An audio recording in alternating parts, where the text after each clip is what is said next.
Shh. Before we come to Prime Minister's questions, I would like to inform members that a book of condolences for Baroness Boothroyd has been placed outside the library.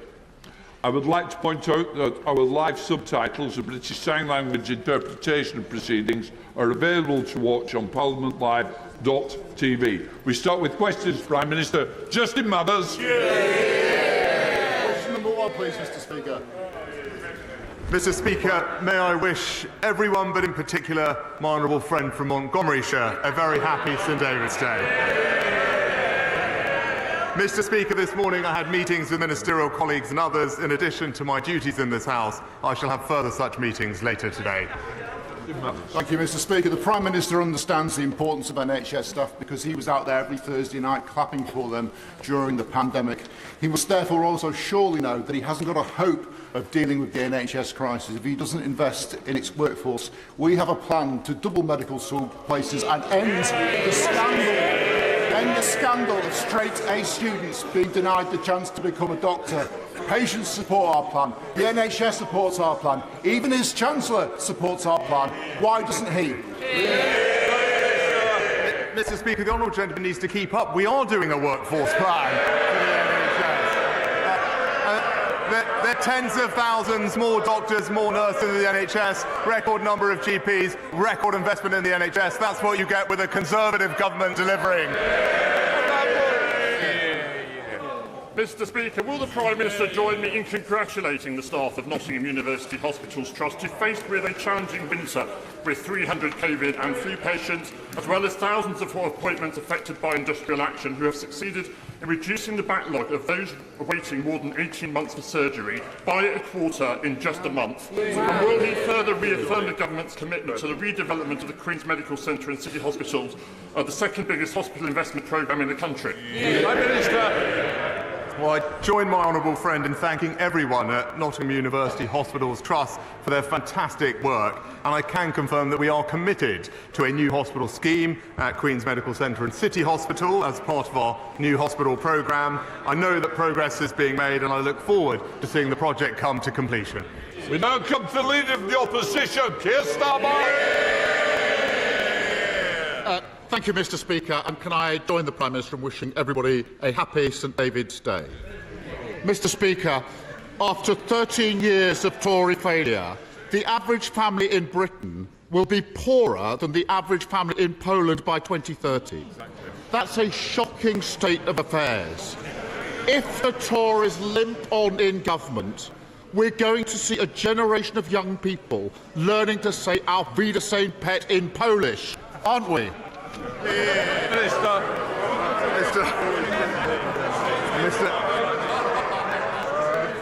Mr. Speaker, it's clear to everyone that the biggest impact on households' living standards is the energy crisis that we're suffering at the moment as a result of an illegal war in Ukraine. And I just remind the honourable gentleman what we are doing to ease people through that. Because of our energy price guarantee, right now the government is paying over half of a typical household energy bill, saving households right now £1,000. It is one of the most generous support schemes globally. Now, he knows future decisions to support cost of living are for the budget, but if he's concerned about the cost of living, what he should do is stop making inflationary, unfunded spending commitments and back our plan to halve inflation. The dictionary definition of unfunded commitments is last year's kamikaze budget.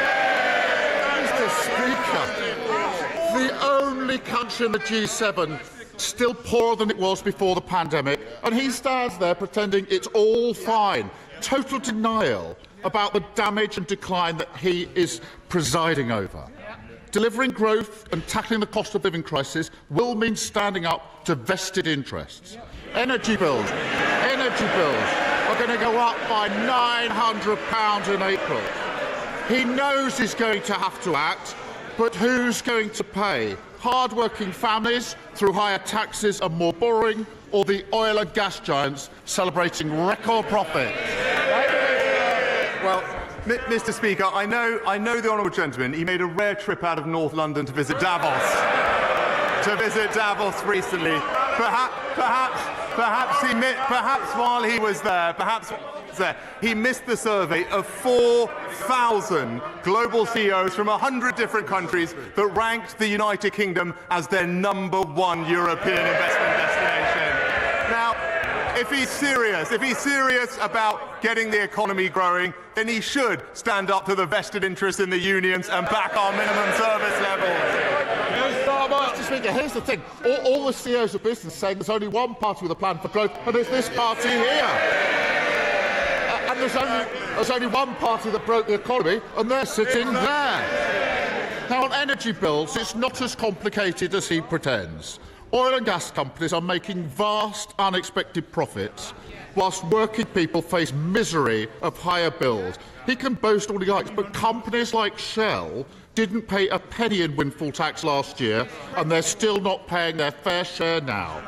Why doesn't he admit his mistake, get rid of the loopholes in his botched windfall tax, and finally choose family finances over oil profits? Mr. Speaker, there's a theme here. He seems to forget, as Chancellor, I introduced a new tax on energy companies. Energy companies will pay a 75% tax rate on extraordinary profit, comparable, indeed higher than other North Sea nations. Now, that's what his shadow levelling up secretary called for recently, but I've got good news for them. We did it a year ago. They've got to keep up. Now, I know, Mr. Speaker, they claim to support levelling up, but they really do need to keep up. He introduced a tax on Shell and they haven't paid a penny. Fantastic work. If he was serious about investing in the future of the country, he'd start with housing.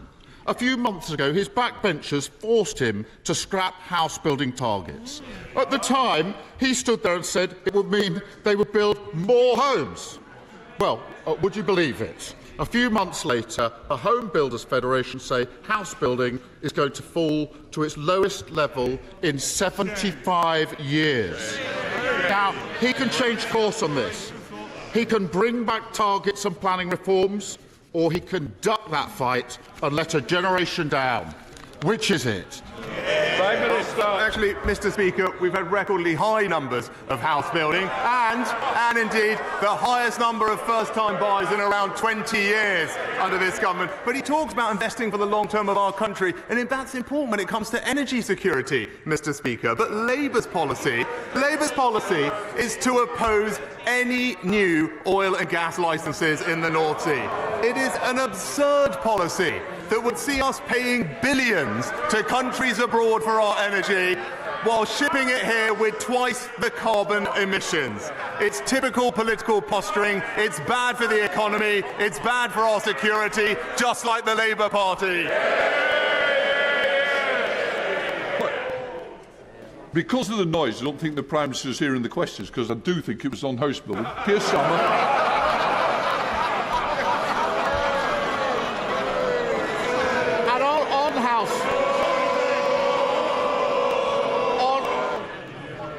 On house building, Mr. Speaker, that's the lowest level for 75 years. A whole generation of people desperate to get on the housing ladder, 13 years in power, and all he's got to say to them is, it's somebody else's fault, let me deflect. No wonder they're furious with his government. And it's not just bills or housing. Families are paying over £1,000 a month just to send their child to nursery. If he scrapped his non-dom status, he could start to fund better childcare, put money back in people's pockets and get parents back to work. Seems a pretty simple choice to me. So what's he going to choose? Wealthy tax avoiders or hard-working parents? Well, Mr. Speaker, if we want to see what happens with house building under a Labour government, just look what's going on in London, Mr. Speaker. And when it comes to tax, the facts don't suit his argument. Let's just go over them. The wealthiest pay more tax, the poorest pay less tax than under any year of the last Labour government, Mr. Speaker. Now, about his plans, he's already spent the money he claims he'd raised from that policy on 5 different things, Mr. Speaker. It's the same old Labour Party, always running out of other people's money. Mr. Speaker, he's never happier than when he's pretending everything's fine or blaming someone else. And didn't we just see it there? He is choosing tax avoiders over hard-working parents. Mr. Speaker, I don't want to finish this session without asking about the COVID disclosures in today's Daily Telegraph. Now, we don't know the truth of what happened yet. There are too many messages and too many unknowns. Oh, but families across the country will look at this, and the sight of politicians writing books, portraying themselves as heroes, or selectively leaking messages will be insulting and ghoulish spectacle for them. At the heart of this is every family who made enormous sacrifices for the good of the country, or who tragically lost loved ones. The country deserves better. The COVID inquiry has already cost the taxpayer £85 million and hasn't heard from a single government minister yet. So can the Prime Minister assure the House no more delays, that the inquiry will have whatever support it needs to report by the end of this year? Well, Mr. Speaker, the last couple of years were an incredibly difficult time for everyone involved in the health service, and I pay tribute to all their hard work, and I know the House will join me in that regard. And now, rather than comment on piecemeal bits of information, I'm sure the honourable gentleman will agree with me the right way for these things to be looked at is the COVID inquiry. That's why we've established the COVID inquiry, and he will know, as I have. He has mentioned it one or two times before that he was a lawyer in a previous life, that there is a proper process to these things. It is an independent inquiry. It has the resources it needs. It has the powers it needs. And what we should all do in this House is let them get on and do their job. The Prime Minister's work to resolve the Rubik's Cube of the Northern Ireland Protocol. The prospect for resuming more positive relations with our nearest neighbours. Last week, Imperial College generously hosted an event to celebrate 5 years of Environmental Audit Committee scrutiny work. Academics from Imperial and the other world-class universities that support our work have been clamouring to re-engage with their research partners through Horizon and other programmes. Can my right honourable friend assure the House that he has commenced negotiations to resume an association for the UK with Horizon Europe? Minister. Well, I thank my right honourable friend for his support for the Windsor framework. He's right about what it can bring, and also paying tribute to our incredible research community who do a fantastic job. I can assure my right honourable friend that we continue to work with the EU in a range of areas, not just research collaboration, but also strengthening our sanctions against Russia, energy security and, crucially, illegal migration. I look forward to those discussions and hope we can conclude them productively on a range of different areas. We now come to Assembly Leader. Speaker, yesterday market access was special, exciting, attractive. If that's the case, why is he denying it to the rest of us? Mr. Speaker, it's disappointing that it's disappointing the honourable gentleman is seeking to play politics with the situation in Ireland, as he well knows, a unique place in the United Kingdom, and what we are trying to do is restore the balance inherent in the Good Friday Agreement, and he would well that. Let's be clear, what the Prime Minister said yesterday.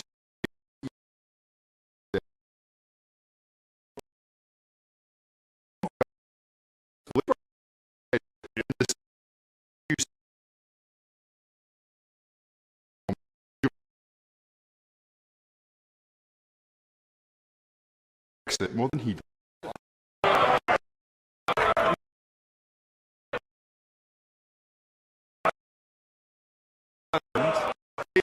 Thing to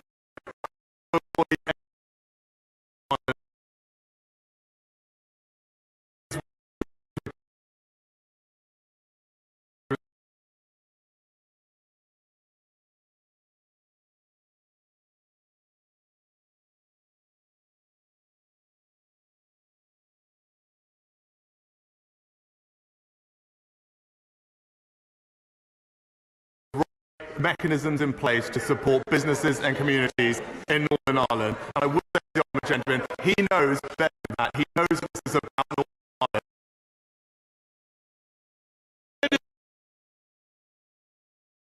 Ireland. Thank you, Mr. Speaker. I'm sure the Prime Minister, like me, was this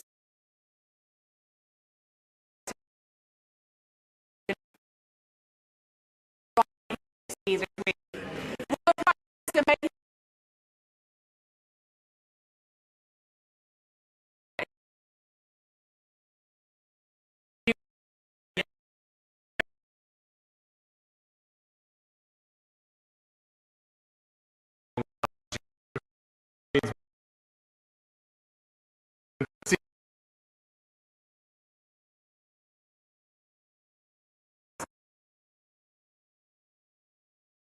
My honourable friend makes an attractive site for the UK rival, and I'm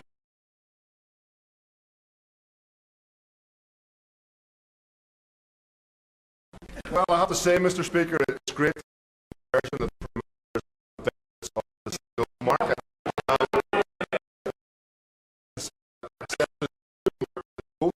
the benefit that brings is infrastructure and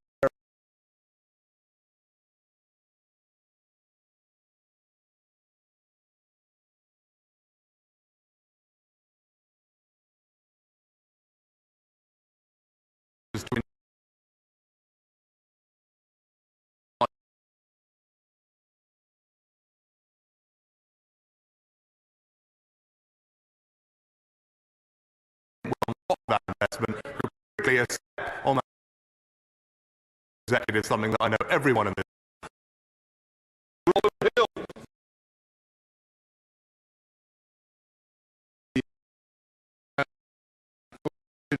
would you also agree that strengthening our friendships and support with other countries in Europe is important? Will he welcome the delegation here today from Lithuania?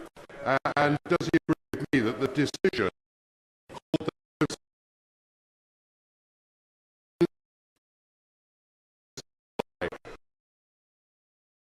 also how important we think it is?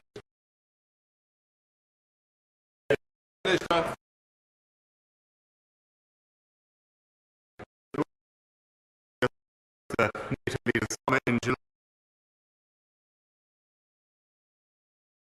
Yesterday, the defence minister was here together to train.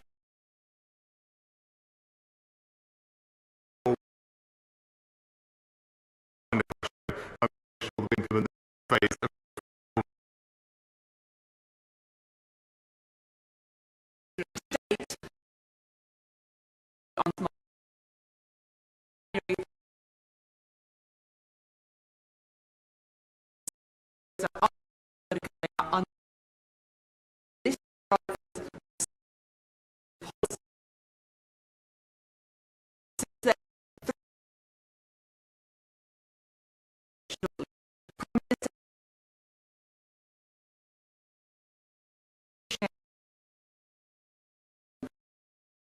Prime Minister.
spent £25,000 on a crystal-encrusted portrait of the Prime Minister, and another paid £40,000 for a shooting trip. Wow. Doesn't this show just how out of touch the Conservative Party is on the cost of living crisis? Well, Mr. Speaker, rough sleeping levels are actually 35% lower than this past year compared to the peak. That's partly as a result of the £2 billion of extra investment that we've made over these 3 years to tackle rough sleeping, and we continue to have one of the lowest rates of rough sleeping in the world globally when last measured. But we'll continue to do more, Mr. Speaker. We don't want anyone to have to sleep rough, and because of the innovations that we have made, we're taking more and more people off the streets, and the government will keep delivering more. James Sunderland. Mr. Speaker, last month the Pines Primary School in Bracknell achieved a good rating in its Ofsted inspection. That in itself is laudable. What's significant is that the Pines is now the 40th of 40 eligible schools in Bracknell to be graded good or outstanding. Mr. Speaker, this clean sweep is an outstanding achievement, and I'm very proud of everyone locally. So would the Prime Minister please join with me in congratulating our fantastic teachers, staff, governors and pupils, and also Councillor Gareth Barnard and the entire education team at Conservative-run Bracknell Forest Council. Well, Mr. Speaker, education is the closest thing we have to a silver bullet for transforming people's lives, so I'm delighted to join with my honourable friend in praising everyone involved, from the councillor to the teachers to the staff to the governors, for delivering such fantastic results. They are in the business of providing tremendous opportunity for the children under their care, and we all owe them an enormous debt of gratitude. Chris Elmore. Thank you, Mr. Speaker. Citizens Advice estimate that the number of households unable to afford their energy bills will double from 1 in 10 to 1 in 5 from April. Labour, Mr. Speaker, has a plan to help struggling families right across the country now. Why can't the Prime Minister see the need to take action on energy bills now, avoid the cliff edge, and they can shout all they like, Mr. Speaker, and stop plunging more people into poverty from April? Mr. Speaker, we are helping people now. We're helping people with the energy price guarantee that is ensuring that there is a £1,000 saving on their energy bills right now. And, Mr. Speaker, we're providing further support over the coming year for the most vulnerable, with direct cost of living support worth up to £1,000, but also a record increase in pensions, record increase in benefits, and a record increase in the national living wage, because that's what a Conservative government does. Of ceramics businesses are SMEs, which has meant they've not received the level of support that many other energy-intensive sectors have. So will my right honourable friend look at what more support, particularly financial support, can be offered to help this sector to decarbonise and invest in energy efficiency measures? Prime Minister. Well, I know my honourable friend is a powerful advocate for his ceramics industry, and rightly so. It's been a pleasure to meet with him and his businesses in the past. He'll know that our energy bill discount scheme does support businesses with their energy bills through to March of next year, and there are a range of other funds we have to support energy-intensive industries, the scheme that he mentioned, but also the Industrial Energy Transformation Fund, which provides capital grants to businesses like his to help them decarbonise, and I look forward to discussing this with him and his businesses in the near future. Thank you, Mr. Speaker. It's been announced that on the 7th of May, a coronation choir will perform at Windsor Castle, comprised of some of the UK's keenest community choirs and amateur singers, such as refugee choirs, NHS choirs, LGBTQ+ singing groups, and deaf signing choirs. If it turns out that any of the refugees taking part in that choir have arrived here on small boats or from a safe third country, should they be deported to Rwanda before or after they sing for the King? Mr. Speaker, Mr. Speaker, it's amazing. It is amazing when previously we've had a question about the awful tragedy of illegal migration that happened just recently, that the honourable gentleman can't accept that it is, in fact, there is absolutely nothing compassionate about tolerating illegal migration when people are dying. That's why this government will bring forward legislation to improve the system here, and is absolutely right that if people come here illegally, they should be sent to a safe alternative, because that is the only way we will break the cycle of these criminal gangs and stop people dying needlessly. Thank you, Mr. Speaker. A school in my constituency was complaining that they cannot afford to turn the heating on. Yet this school and others are spending money on PSHE materials by organisations such as Stonewall and Jigsaw that are educating our boys and girls that they may not have been born in the right body or have an inner gender identity. Would the PM meet with me to see how we can stop this unscientific ideological education being taught in our schools and get our children learning what they should be learning in a warm, safe place? Oh, Mr. Speaker, we have boosted school funding by around £2 billion in each of the next 2 years, which will help schools manage their energy costs. But we do expect schools to take responsible and sensible decisions on their RHSE materials and making sure that those materials are age appropriate, suitable, politically impartial and value for money. I look forward to discussing this with him in the future, and I will ensure that he gets a meeting with the relevant minister. Final question, Rosie Duffield.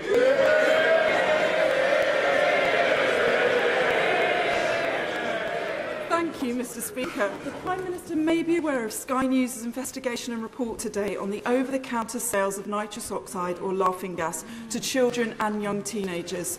One alarming aspect is the change in the size of canisters from 8 grams to 620 grams, and ambulance call-outs related to overuse have tripled. Instead of criminalising the young people who buy nitrous oxide, isn't it time to take urgent action against those knowingly selling this harmful and potentially life-changing substance to children underage?